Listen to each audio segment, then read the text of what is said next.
Before you have an average selling price, you have to have a price. When we worked on the opportunity size, we really just worried about whether it was high price or low price. Here, it's time to figure out what the actual price is. And there's lots of ways to do this, but keep in mind, most of those ways are wrong. So one wrong way to do this is to look at how much it costs you to make the product.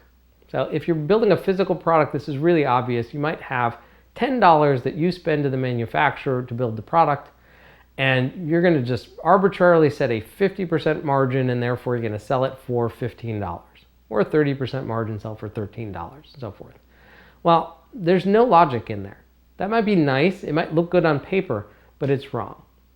Similarly, you may take your financial model and from there tweak the numbers around on your revenues, and it comes out that you have to make at least $15 from your product in order to pay for the operations of your business, to pay for what's called SG&A, the sales costs and the general, the salaries and the marketing and the rent and so forth, the general administration expenses.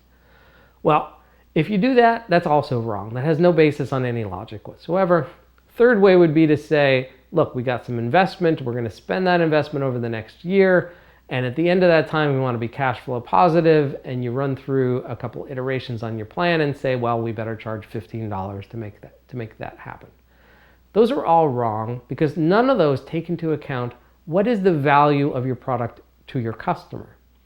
That is ultimately the only real way to price your product. What's the value to them? It comes in really three different forms.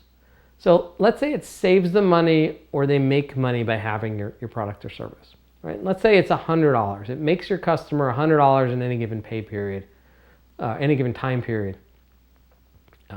So let's say your customer makes $100 or saves $100 in a month by having your product or your service.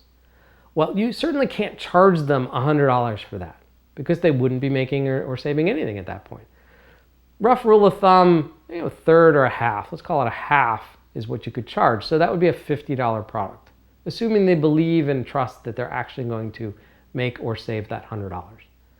Or that product just be making their life better.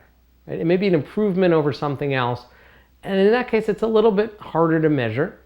But those customers may simply feel like it's worth $50 to them to have that product or service.